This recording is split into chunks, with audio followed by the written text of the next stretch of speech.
네, 이제 우리 세 달째죠. 네, 세 달째 구속사 아카데미, 로뎀나무 구속사 아카데미. 오늘 우리 정말 진 가족들이 모여서 구속사 아카데미 시작하겠습니다. 오늘도 우리 한태리 선교사님 기도해 주시고 시작하겠습니다. 네, 아버지의 뜻에 따라 저희 이 시간에 이 장소에 아버지 임재 앞에 저희 모였습니다.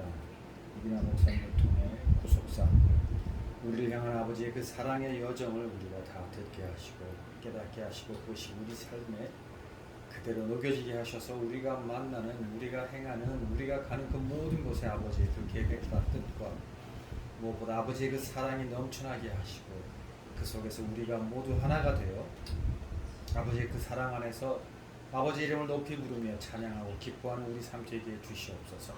그것이 이 땅에 아버지의 나라임을 저희가 믿습니다. 그것을 향해 오늘 우리가 또한 우리의 모든 것을 아버지 앞에 드리오니 받으시옵고 흠양하시옵고 우리의 삶 속에 아버지의 그 무한한 복을 내려 주시옵소서. 아멘. 듣는 모든 이의 기도를 열어 주셨으니 감사합니다. 아멘. 예수님 이름으로 기도드립니다. 아멘. 오늘은 오전에 우리 신명기하고 여호수아서에 대해서 나누고 여전히 이제 식사하고 오후 시간에는 우리 박정석 선교사님 구속 조가 계속 이어서 하도록 하겠습니다. 먼저 우리 신명기의 말씀. 신명기서의 주제는 마음을 다하고 뜻을 다하고 힘을 다하여 내 하나님 여호와를 사랑하라. 6장 5절에 나오거든요. 신명기는 요단강을 건너서 약속의 땅에 들어가기 직전 모압 평지에서 모세가 행한 세 편의 설교가 신명기서입니다. 모세는 3장 25절에서 구하옵나니 나를 건너가게 하사 요단 저쪽에 있는 아름다운 땅, 아름다운 산과 레바논을 보게 하옵소서라고 간구하였지만 하나님께서는 3장 26절에서 그만해도 족하니 이 일로 다시 내게 말하지 말라라고 허용되지 않았던 것입니다.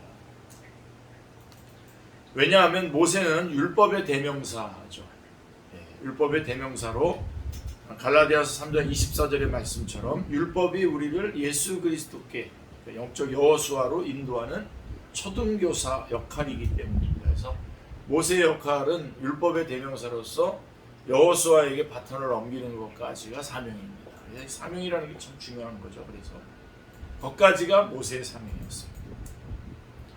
그러므로 신명기는 모세가 죽기 약 2달 전에 마지막으로 행한 유언과 같은 설교입니다. 그래서 민수기에는 이스라엘 중에 20세 이상으로 능히 전쟁에 나갈 만한 모든 자를 계수하라 라고 민수기서 26장 2절에 말씀에서요, 두 번째 인구조사를 명하시는 말씀이 있습니다. 왜냐하면 가데스바네아에서 떠나 세렛 시내를 건너기까지 38년 동안이라 이때에는 그 시대의 모든 군인들이 여호와께서 그들에게 명하신 대로 진영 중에서 다 멸망하였기 때문에 그렇습니다. 그게 22장 신명기 2장 14절에 나옵니다. 그래서 처음 1세대 사람들이 다 죽었기 때문에 다시 인구조사를 하고 그들에게 이제 다시 한번 계약을 다시 맺으려고 하는 거죠. 그러므로 두 번째 계수함을 받은 군인들은 1차 계수 때에는 들지 못했던 어린 아이들과 광야 40년 동안에 새로 태어난 제2세대들입니다. 이들은 하나님께서 친히 강림하셔서 십계명을 주시고 언약을 맺게 하신 시내산 언약에는 참여하지 못한 자들입니다. 그런데 이들이 가나안을 정복하고 정착해야 할 주역들이고 모세는 떠나야 할 처지에 있는 것입니다. 모세는 이들에게 죽기 전에 약속의 땅에 들어가서 준행해야 할 하나님께 받은 율례와 법도를 전수해 주어야 할 필요를 느꼈던 것입니다. 그러므로 신명기 안에는 26장 1절의 말씀처럼 내 하나님 여호와께서 내게 기업으로 주어 차지하게 하실 땅에 내가 들어가서 거기에 거주할 때에, 그리고 8장 1절에 보면 내가 오늘 명하는 모든 명령을 너희는 지켜 행하라 라고 하는 말씀이 반복적으로 나옵니다. 신명기서에. 이것이 모세가 신명기를 기록하게 된 동기입니다. 자, 그러면 신명기의 내용은 어떻게 구성이 되어 있습니까? 세 편의 설교로 되어 있는데요. 첫 번째 설교가 1장 1절부터 4장 43절까지가 첫 번째 설교입니다. 어떻게 보면 서론과 같은 건데요. 이 신명기서의 서론과 같은데 1세대들이 약속의 땅에 들어가지 못하게 된 원인을 2세대들에게 알려주는 내용이 바로 첫 번째 설교의 내용입니다. 그러니까 왜 못 들어가게 되냐, 왜 약속의 땅에 들어가지 못하게 됐냐, 그 원인을 2세대들에게 깨우쳐주는 내용이 4장 43절까지 첫 번째 설교입니다. 그래서 과거를 좀 돌아봤고요. 그 다음에 두 번째 설교는 길죠. 4장 44절부터 쭉 26장 19절까지 쭉 이어지는데요. 신명기의 본론이라고 할 수 있는데요. 2세대들이 약속의 땅에 들어가서 거기서 준행해야 될 그 율례와 법도를 쭉 말해주는 내용입니다. 설교하는 내용입니다. 그리고 이제 세 번째 설교가 이제 결론 부분인데요. 27장 1절부터 34장 12절까지인데 결론 부분인데요. 이 세대들을 하나님의 언약과 맹세로 다시 맹세에 참여시키는 내용과 예언적인 경고와 축복으로 되어 있습니다. 그래서 신명기를 좀 우리가 여태까지 안 해봤던 건데요. 창세기, 출애굽기, 레위기, 민수기 이렇게 쭉 안 했었는데 오늘 한번 좀 약간 시대적으로도 제가 한번 좀 구분을 좀 해드리려고 하는데요. 이제 어느 때는 아예 시대적인 것하고 그래서 구속자적인 그 성경 맥잡기 그래가지고 한 번에 오전 시간 내내 창세기부터 요한계시록까지 구속사로 쭉 그 시대적으로도 구분하면서 쭉 이렇게 한번 구속사적으로 제가 한번 연결하기 원합니다. 제가 전에 그 몇몇 그 선교단체에서 4시간을 주셔서 그렇게 했던 기억이 있습니다. 그래서 좀 줄이면은 할 수 있을 텐데, 자, 그래서 신명기서는 시대적으로 구분을 하면은 언약 시대입니다. 여러분 기억하시기 바랍니다. 언약 시대. 다시 언약을 맺는 거죠. 네. 그래서 성경을 시대적으로 구분하면 창세기 1장부터 11장까지가 창조 시대. 그다음에 12장부터 50장과 족장 시대. 그다음에 출애굽기 1장부터 19장까지가 이제 노예 시대.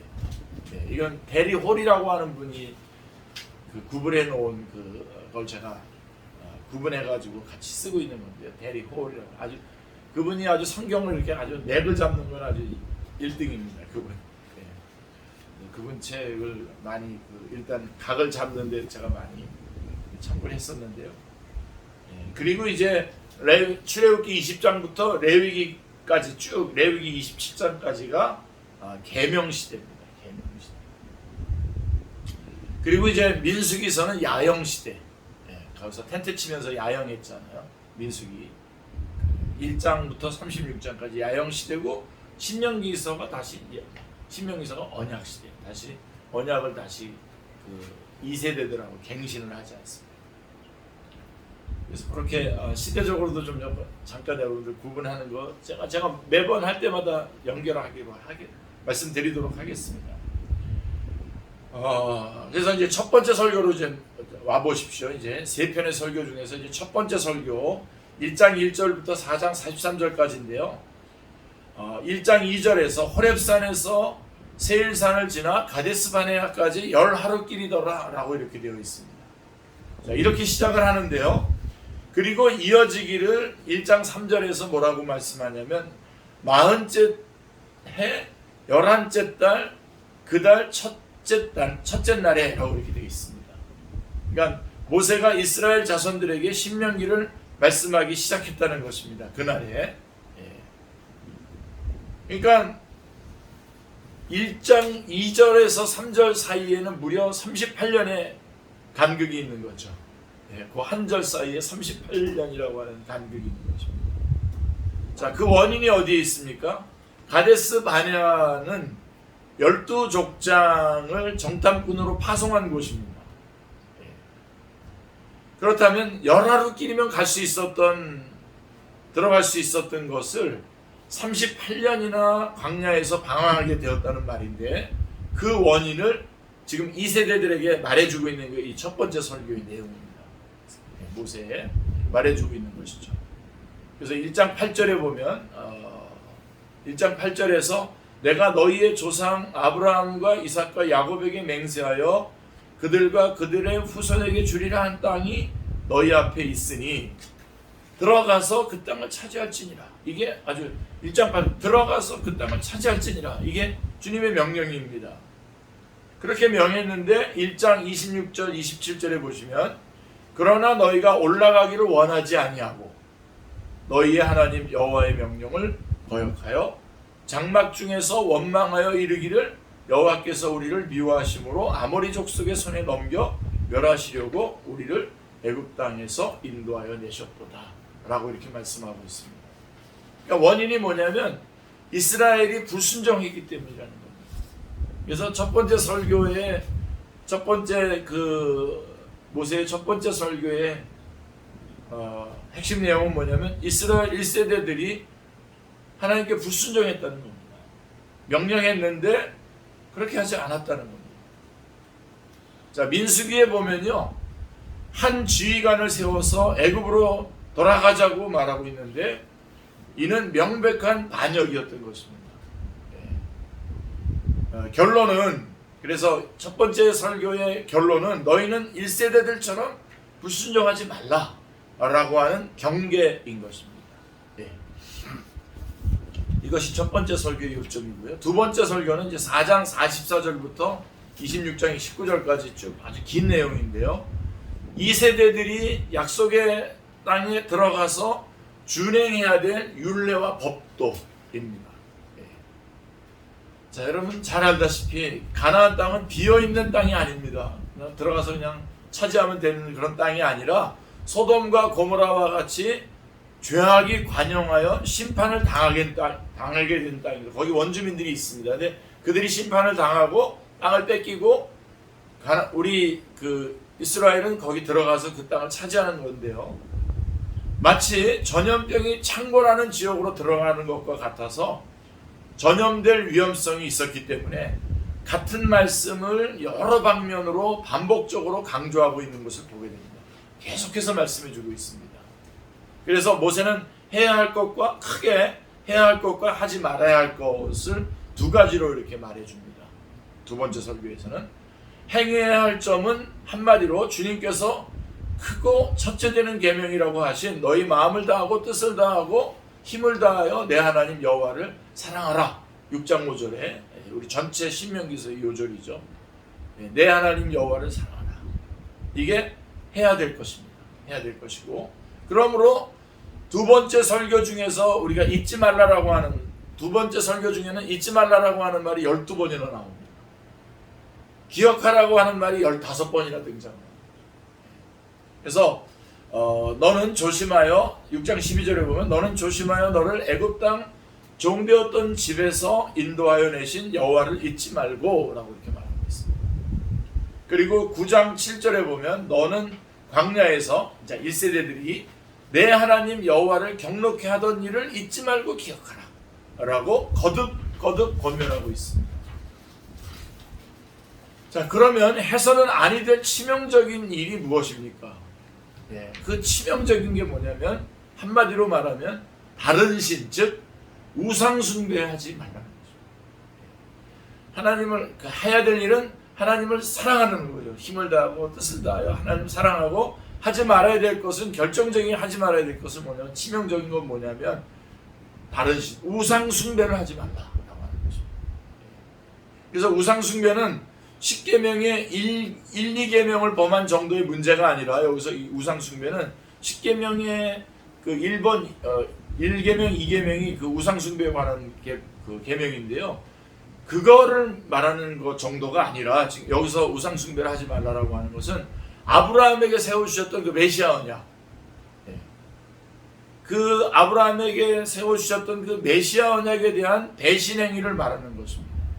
그러니까 자 보세요. 그래서 우리는 그래서 성경을 교훈이라고 하는 점으로 보면 안 되고요. 그래서 점으로 보게 되면 여기서 말하는 이 우상 숭배를 십계명의 1, 2계명을 범하는 것 정도로 해서 그거를 범하지 않으면 된다라고 하는 것으로 이렇게 잘못 정리할 수가 있는데요.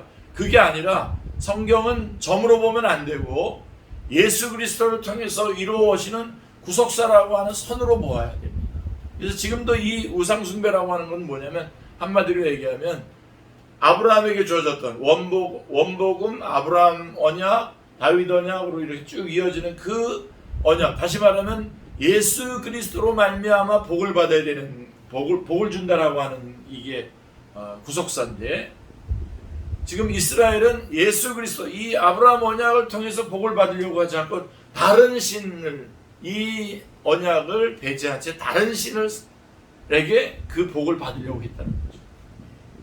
그러니까 단순히 그냥 어떤 그런 우상 숭배했던 어떤 그런 정도가 아니라 이거는 구속사의 그런 그 맥락에서 볼 때에 이 이스라엘의 범죄는 그 율례와 법도를 어겼다라고 하는, 그래서 우상을 숭배했다라고 하는 것은 바로 이 구속의 역사를 예수 그리스도로 말미암아 주어지는 그 은혜의 그 복을 거절하고 다른 곳에서 복을 받으려고 했다라고 하는 것이죠.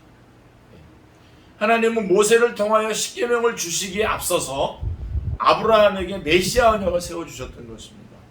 그렇죠? 이런 구속사라고 하는 맥락으로 보게 되면 우상 숭배란 아브라함에게 세워주신 메시아 언약에 대한 배신 행위임이 드러나게 되는 것입니다. 이거 오늘 핵심입니다. 꼭 붙잡으셔야 됩니다. 하나님은 아브라함의 자손으로 그리스도를 보내셔서 천하 만민이 복을 받게 하시려는데 그들은 우상을 통해서 복을 받으려고 했던 것이죠. 그래서 신약 성경은 골로새서 3장 5절에서 탐심은 곧 우상 숭배니라 라고 이렇게 말씀하고 있습니다. 그래서 우상이 마음의 문제임을 말씀하고 있습니다. 즉 기복신앙은 우상 숭배와 같다는 뜻입니다. 이스라엘은 가나안 땅에 들어가서도 우상 숭배하지 말고 하나님께서 이루시는 구속 역사 속에서 하나님만 의지하고 살아가야 됩니다. 그거가 두 번째 설교의 핵심 내용입니다. 그래서 6장 4절 5절 말씀 우리가 같이 한번 읽어보겠습니다. 6장 4절 5절 이스라엘아 들으라 우리 하나님 여호와는 오직 유일한 여호와이시니 너는 마음을 다하고 뜻을 다하고 힘을 다하여 내 하나님 여호와를 사랑하라. 이게 두 번째 설교의 목전입니다. 자, 그리고 이제 세 번째 설교로 넘어갑니다. 벌써 27장으로 왔습니다. 자, 27장 1절부터 34장 12절까지가 세 번째 설교인데요. 이 세 번째 설교의 중심점은 이 세대들을 하나님께서 세워주신 언약과 맹세에 참여시키는 데에 있습니다. 어떻게 보면 사실 여기가 결론이죠. 첫 번째 설교, 두 번째 설교가 서론과 본론이었다고 한다면 결론으로 신명기의 핵심이 바로 여기 있습니다. 그러니까 이 세대들에게 다시 언약과 맹세를 시키는 데 있습니다. 왜냐하면 첫째와 둘째 설교는 인간이 행해야 할 윤리라고 할 수 있는데 언약과 맹세는 하나님이 세워주시는 은혜이기 때문입니다. 그래서 여러분 이제 언약과 맹세가 나오면 여러분들 이거는 구속사적인 그런 어떤 맥락에서 지금 제시되고 있구나라고 하는 걸 우리 먼저 딱 기억을 하셔야 됩니다. 자, 언약이 먼저고 윤리는 뒤따르게 되는 것이죠. 그래서 29장 1절을 보면 신명기 29장 1절을 보면 호렙에서 이스라엘 자손과 세우신 언약 외에 여호와께서 모세에게 명령하여 모압 땅에서 그들과 세우신 언약의 말씀은 이러하니라 라고 말씀하고 있습니다. 그래서 제2세대들은 시내산 언약에는 직접 참여하지 못한 자들입니다. 그때 태어나지 않았었기 때문에. 그래서 모세는 그들을 이제 소집해 놓고서는 29장 11절 12절에서 다 너희 하나님 여호와 앞에 선 것은 내 하나님 여호와의 언약에 참여하며 또 내 하나님 여호와께서 오늘 내게 하시는 맹세에 참여하기 위해서라고 말씀하고 있습니다. 언약에 참여하며 맹세에 참여하기 위해서라고 분명하게 말씀하고 있습니다. 자, 그래서 여러분 우리가 여기서 잠깐 그 언약과 맹세가 뭘 말하는 건지, 언약과 맹세가 어느 언약을 가리키는 것입니까? 자, 그것은 십계명 즉 모세율법이 아닙니다. 모세율법으로 가서 이거를 다시 성경을 점으로 보고 다시 윤리로 끌고 가면 안 됩니다. 이 언약과 맹세는 자, 여러분 율법은 쌍방 언약으로 맹세가 없습니다. 율법은 쌍방 언약이기 때문에 맹세가 없어요. 안 지키면 처벌하는 겁니다. 지키면 의를 얻는 겁니다. 근데 언약이라고 하는 말, 언약과 맹세에 참여시키는 목적이 어디 있는가 보시면 29장 13절에 보시면 여호와께서 내게 말씀하신 대로 또 내 조상 아브라함과 이삭과 야곱에게 맹세하신 대로, 아브라함과 이삭과 야곱에게 맹세하신 대로, 이 구속의 언약이죠. 구속의 언약 그대로 오늘 너를 세워 자기 백성을 삼으시고 그는 친히 내 하나님이 되시려 함이니라 라고 이렇게 말씀하고 있습니다. 그러니까 여기서 중요한 요점 둘이 나타나는데 그것은 자기 백성과 맹세입니다. 자, 첫째로 바로의 종이었던 자들이 하나님의 백성이 되는 것은 시내산 율법으로 가능해지는 것이 아닙니다. 그것은 하나님께서 아브라함에게 주권적으로 세우신 메시아 언약 안에서만이 가능해지는 것입니다. 또한 맹세란 보증의 의미가 있는데 율법은 맹세로 주어지는 것이 아닙니다. 하나님은 아브라함에게 언약을 세워주실 때에 내가 나를 가리켜 맹세하노니 하고선 맹세로 보증해 주셨던 것입니다. 굉장히 중요합니다. 맹세로 보증해 주셨다. 여러분 하나님께서는 우리에게 인간에게 지킬 수 있는 명령을 주신 게 아니라요. 인간이 지킬 수 없지만 지켜야 할 명령을 주신 거예요. 그럴 때 여러분들이 딱 생각해요. 이런 그럼 뭐야? 하나님 우리 다 죽이시는 거야. 그게 아니라 그때 딱 생각해요. 그럼 뭐 은혜가 있는 거네. 그러면 우리가 못 지키는데 명령을 내셨잖아요. 인간이 지킬 수 있는 것을 명령하신 게 아니라 지켜야 할 것을 명령하셨는데 우린 또 못 지킨단 말이에요. 그렇다면 여기에 은혜가 있구나. 이게 구속사구나 하고서 거기서 딱 붙잡으셔야 됩니다. 그래서 어떻게 하셨습니까? 둘째 아담이신 예수 그리스도를 보내셔서 그분이 다 지켜내시잖아요. 그리고 그것을 의로 획득하셔서 믿음 안에서 예수 그리스도 안에서 믿음으로 우리에게 전가시켜 그 의를 전가시켜서 그 하나님의 명령을 우리가 지킨 사람으로 의인으로 인정을 해주시는 거죠. 우리 다 별로 의심 없이 다 아주 굉장히 중요한 포인트입니다.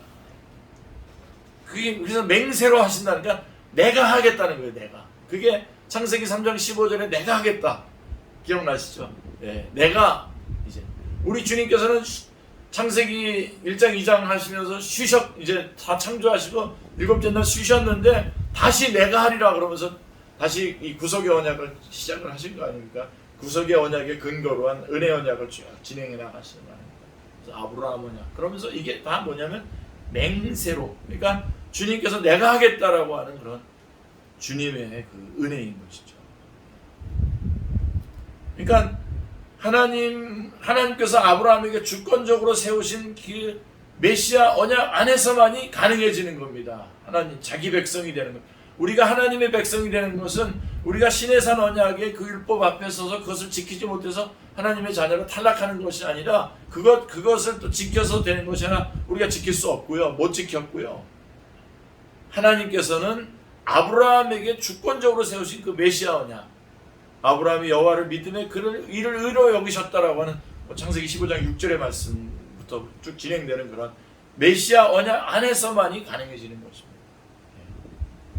또한 맹세란, 다시 아까도 말씀드렸지만 보증의 의미가 있는데 율법은 맹세로 주어지는 게 아니죠. 그렇죠? 하나님은 아브라함에게 언약을 세워주실 때 내가 나를 가리켜 맹세하노니 라고 이렇게 창세기 22장 16절에 말씀해주고 있습니다. 맹세로 보증을 해주셨던 것입니다. 이게 구속언약, 하나님의 은혜이죠. 또한 시편 89편 35절에 보면 내가 나의 거룩함으로 한 번 맹세하였은즉 다윗에게 거짓말하지 아니할 것이라 라고 이렇게 말씀하고 있습니다. 그러므로 언약과 맹세는 아브라함과 다윗에게 세워주신 메시아 언약과 결부되는 것입니다. 그러므로 히브리서에서는 언약과 맹세를 가리켜서 이 두 가지 변치 못할 사실이라고 히브리서 6장 18절에서 말씀하고 있습니다. 중요한 말씀입니다. 요절입니다. 맹세로 보증하신 메시아 언약은 폐하여질 수도 없고 그 누구도 끊을 수 없으나 돌비는 깨졌고 율법은 폐하여졌던 것입니다. 이런 맥락에서 모세가 제2세대들을 언약과 맹세에 참여시키려고 하는 목적에는 신학적인 의미와 윤리적인 의미가 두 개 다 있는 것입니다. 먼저 신학적인 의미는 뭐죠? 아브라함의 언약에 근거해서 언약 백성, 하나님의 백성이라고 하는 정체성을 확고하게 세워주려고 하는 것입니다. 우리를 오늘날 좀로 말하면 구원의 확신이죠. 구원의 확신. 예수님이 우리의 구주가 되시는 것에 대한 분명한 확신이 있는 거죠. 그리고 또 윤리적인 의미로는 하나님의 백성답게 율례와 법도를 준행하며 살아가도록 하는 것입니다. 그러니까 우리 지금 식으로 좀 말하면 예수님이 우리의 주님이 되시는 거죠. 로드, 주님이 되셔서 우리가 예수님을 닮아가는, 예수님이 우리의 구주가 앞에가 예수님이 우리의 구주가 되셔서 우리가 예수님을 믿고 확신하는 거라고 한다면, 두 번째 이 윤리적인 의미는 예수님이 우리의 주님이 되시고 우리가 예수님을 닮아가는 그런 율법을 그 율례와 법도를 준행하면서 살아가는 것을 말하는 것입니다. 그러니까 여러분, 신명기는 동떨어진 어떤 따로 교훈집이 아닙니다. 따로 떨어진 교훈집이 아니라 이어지는 거죠. 창세기에서 조상에게 언약하신 하나님, 그리고 출애굽기에서 언약하신 대로 유월절 어린 양의 피로 구속하여 자기 백성 삼으신 하나님, 그 다음에 레위기에서 구속교리를 5대 제사와 대속제일과 3대 절기를 들어서 계시하신 하나님, 그리고 민수기에서는 시내산을 출발하여 모압 평지까지 인도하신 하나님의 그 구속사의 맥락에서 신명기가 주어졌던 것입니다. 그리고 이어지는 이제 여호수아에서 조상에게 언약하신 대로 약속의 땅을 주어서 안식하게 하시는 문맥, 그 안에서, 그 문맥 안에서 지금 신명기가 있는 것이죠. 자, 그래서 준행해야 될 율례와 법도가 무엇입니까? 자, 십계명이라고 말하겠습니까? 그렇게 말하면 다시 여러분 성경을 점으로 보는 그런 게 아니죠. 하나님은 시내산에서 십계명만을 주신 것이 아니라 뭘 주셨습니까? 자, 만약에 십계명만 주셨다면 어떻게 됐겠습니까? 만일 그렇게 하셨다면 구약의 성도들은 한 사람도 구원에 참여할 수 없었을 것입니다. 한 사람.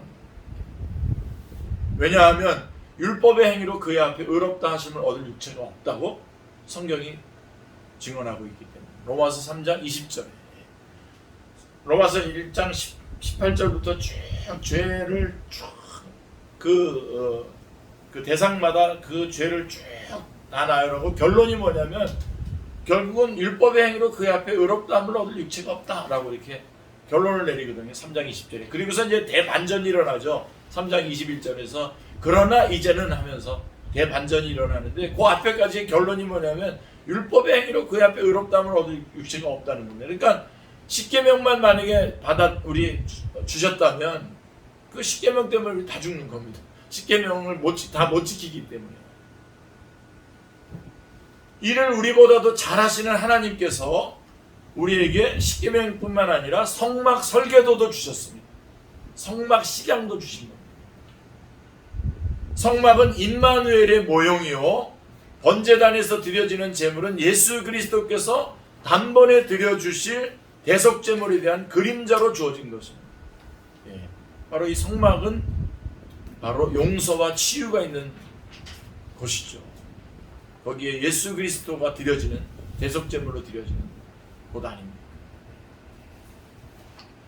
유월절 어린 양의 대속이 아니었다면 바로의 노예에서 구원 얻을 수 없었을 것이요, 속죄제를 드릴 번제단이 주어지지 않았다면 죄를 해결할 방도가 없었을 것입니다. 이건 다 예수 그리스도를 말하는 거죠. 모세는 16장 신명기 16장 5절 6절에서 유월절 제사를 내 하나님 여호와께서 내게 주신 각성에서 드리지 말고 오직 내 하나님 여호와께서 자기의 이름을 두시려고 택하신 곳에서 내가 애굽에서 나오던 시각 곧 초저녁 해질 때에 유월절 제물을 드리라 라고 명령하고 있습니다. 그러니까 12장에는 택하신 곳이라는 말이 6번이나 강조되고 있는데요.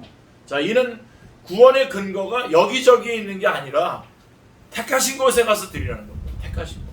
오직 택하신 곳, 예수 그리스도의 십자가에만 있다는 강력한 시선인 것입니다. 네. 그러므로 구약의 성도들이 준행해야 될 율례와 법도란 십계명으로 대변되는 율법만이 아니라 성막으로 대변이 되는 제사의식을 바르게 준행하는 일이 포함되었던 것입니다. 너무나 중요하죠. 십계명이 율리라면 제사의식은 의문에 가려있는 은혜요 복음이었던 것입니다. 할렐루야. 네. 그러므로 신구약 시대를 막론하고, 그가 신약의 사람이든 구약의 사람이든 막론하고, 사도행전 4장 12절에 나오는 말씀처럼 다른 이로서는 구원을 얻을 수 없나니 천하 인간의 구원을 얻을 만한 다른 이름을 우리에게 주신 일이 없다라고 하는 점을 확고히 해야 됩니다. 예수 그리스도에 대한 이야기를 쭉 하고 난 다음에 다른 이로서는 구원을 얻을 수 없나니 천하 인간의 구원을 얻을 만한 다른 이름을 우리에게 주신 일이 없다라고 말씀하고 있습니다.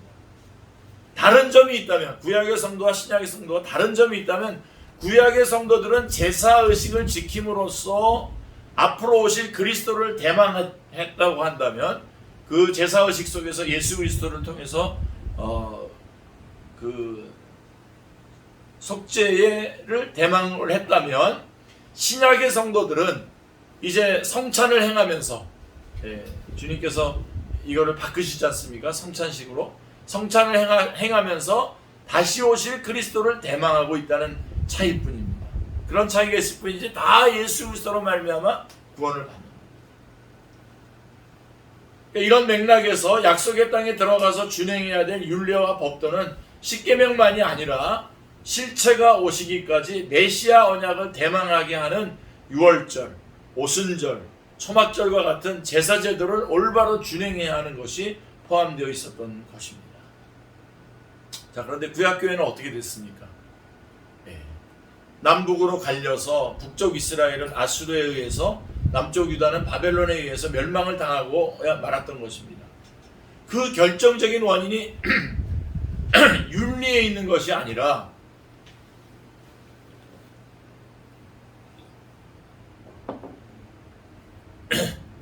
메시아 언약을 우상과 바꿔치기 한 우상 숭배에 있었던 것입니다.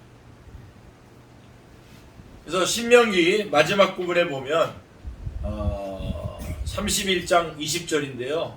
내가 그들의 조상들에게 맹세한 바 젖과 꿀이 흐르는 땅으로 그들을 인도하여 드린 후에 그들이 먹어 배부르고 살찌면 돌이켜 다른 신들을 섬기며 나를 멸시하여 내 언약을 어기리니라고, 그들이 메시아 언약을 배신할 것을 하나님은 아시고 경고하셨던 것입니다. 안타깝죠. 그런데 심판과 멸망이 끝이 아니라 30장 3절로 5절에 보면 내 하나님 여호와께서 마음을 돌이키시고 너를 긍휼히 여기사 내 포로를 돌리시되 내 하나님 여호와께서 너를 흩으신 그 모든 백성 중에서 너를 모으시리니 모으실 것이며 이끄실 것이라 돌아오게 하사. 주님께서 돌아오게 하신다라고 하는 것입니다. 심판을 당하고 추방을 당하게 되는 것은 인간의 행위 때문이지만 돌아오게 하심은 공로나 자격이 있어서가 아니라 전적인 하나님의 은혜, 다시 말하면 예수 그리스도의 구속으로 말미암아 가능하여진다는 점을 명심하시기를 기도합니다. 그러므로 신명기는 구약의 백성도들에게는 약속의 땅에 들어가서 예수 그리스도가 오시기까지 메시아 언약을 잊지 않고 준행해야 될 율례와 법도요. 또한 신약의 성도들에게는 주님께서 재림하실 때까지 복음을 보수하면서 우리를 양육하되 경건하지 않은 것과 이 세상 정욕을 다 버리고 신중함과 의로움과, 신중함은 자신이고요, 의로움은 이웃과 경건함 하나님으로 이 세상에 살고 복스러운 소망과 우리의 크신 하나님 구주 예수 그리스도의 영광이 나타나심을 기다리게 하셨으니, 디도서 2장 12절 13절에 나와 있는 말씀, 그렇게 하라고 하신 그리스도의 영광이 나타나심을 기다리게 하셨으니라고 한 주님의 재림 때까지, 주님의 대림 때까지 성별된 삶을 살아야 할 지침들인 것입니다. 신명기서는. 그러니까 그것이 메시아 언약이고, 그래서 우리는 신명기서를 통해서도 예수 그리스도를 믿고 구원받아야 되고요. 이 신명기서를 통해서도 복음을 전할 수 있어야 되고요. 그리고 이 신명기서의 말씀은 우리가 주님 나라에 갈 때까지, 주님이 다시 오실 때까지 우리가 지켜야 될 율례와 법도인 것입니다. 지켜내야 돼요. 그래서 신명기에서는 그리스도가 18장 18절에 보면 너와 같은 선지자 하나를 그들을 위하여 일으키리니 라고 예언되어 있습니다. 오순절 성령님의 강림 후에 사도 베드로는 이 약속이 그리스도로 성취가 되었음을 증언해주고 있습니다. 3장 22절, 사도행전 3장 22절에 말씀하고 있습니다. 그러면 자, 너와 같은 선지자라고 하신 그 모세와 그리스도는 어떤 점이 같습니까? 중보자라고 하는 점이 같습니다. 중보자라고. 그러면 구약교회의 중보자는 모세고, 그 다음에 신약교회의 중보자는 그리스도란 말입니까? 아니죠. 아니죠. 성경은 디모데전서 2장 5절에 분명하게 말씀하고 있습니다. 하나님은 한 분이시오, 또 하나님과 사람 사이의 중보자도 한 분이시니 곧 사람이신 그리스도 예수라. 그리고 한 분이라고 말씀하고 있습니다. 그러면 어찌하여 하나님은 한 분이시오, 또 하나님과 사람 사이의 중보자도 한 분이시라고 말씀하고 있는 것입니까? 참 중보자의 역할이 무엇입니까? 자, 죗값으로 팔린 자들의 죄를 대속해주는 일이 참 중보자의 일이지 않습니까? 모세는 죄를 깨닫게 하는 율법을 주었을 뿐 대속할 자격이 없었던 것입니다. 그리하여 모세는 백성들을 약속의 땅으로 들어가게 할 수가 없었고, 예수님을 예표하는 여호수아에게 인도하고 구속사의 무대에서 퇴장을 했던 것입니다.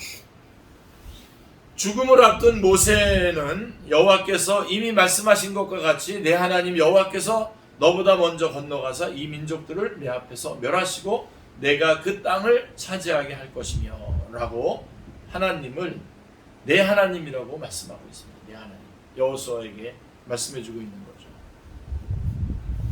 그래서 10장에는 내 하나님이라고 하는 말이 8번이나 강조되고 있습니다. 모세 자신은 떠나서 모세와 함께 하셔서 출애굽을 시켜주신 하나님은 내 하나님이 되셔서 구원 계획을 중단함 없이 이루어 나가시라고 하는 말씀인 것입니다. 그래서 여호수아의 하나님이 되셨던 것입니다. 신명기서 이렇게 마치도록 하겠습니다. 잠깐 쉬었다가